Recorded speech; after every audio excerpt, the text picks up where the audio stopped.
Congress party ఒక నిబద్ధత కలిగిన పార్టీ, నిజాయితీ ఉన్న పార్టీ. మేము ఎవరికి అక్రమంగా ఏ పార్టీతో పొత్తులు పెట్టుకోలేదు, సంబంధాలు పెట్టుకోలేదు. వైసీపీ పార్టీ లాగా మళ్ళీ చెప్తున్నాం, రాజశేఖర్ రెడ్డి గారు is a Congress man. Telugu Desam party నాయకుల్ని, కార్యకర్తలకి అందరికీ కూడా హెచ్చరిస్తున్నాం, రాజశేఖర్ రెడ్డి గారి విగ్రహాల జోలికి వెళ్ళకండి.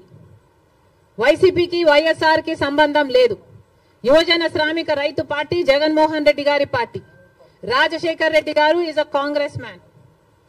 రాజశేఖర్ రెడ్డి గారి విగ్రహాల జోలికి మళ్ళీ వెళ్లారు అంటే నేనే వెళ్లి ఆ విగ్రహాల దగ్గర ధర్నా చేస్తా. ఏ ఊర్లో మీరు బద్దలు కొడతారో ఆ ఊరికి వచ్చి ఊరికి వచ్చి నేను ధర్నాలు చేసి మిమ్మల్ని బద్నాం చేస్తాం. అంతేకాదు, మీరు గుర్తుపెట్టుకోవాల్సిన విషయం ఏమిటంటే, ఇదే హత్య రాజకీయాలు, ఇదే కక్ష రాజకీయాలు, ఇదే గుండా రాజకీయాల వల్ల ప్రజలు విసుకెత్తి వైసీపీ పార్టీకి గోయి తీసి పాతి పెట్టడం జరిగింది.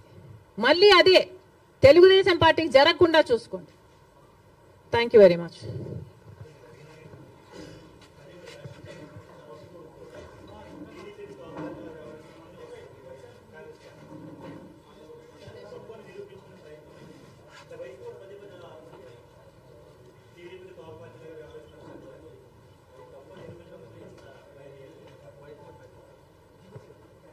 కాదమ్మా, కాంగ్రెస్ పార్టీ ఎవరికి తోక పార్టీగా మేము ఎవరికి ఎప్పుడు వ్యవహరించలేదు కదా. మీరు ఎట్లా నిరూపిస్తారు మేము తోక పార్టీ అని? నేను ఇన్ని ఉదాహరణలు ఇస్తున్నా కదా, జగన్మోహన్ రెడ్డి గారు బీజేపీకి ఎలా తోక పార్టీగా మారారు, ఎలా తోక పార్టీగా ఉన్నారు అని నేను ఇన్ని ఎగ్జాంపుల్స్ ఇచ్చా, ఇన్ని ఇన్స్టెన్సెస్ ఇచ్చా కదా.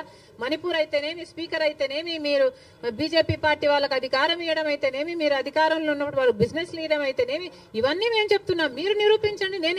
కాంగ్రెస్ పార్టీ ఎక్కడ తెలుగుదేశం పార్టీకి తోక పార్టీగా ఉన్నారు?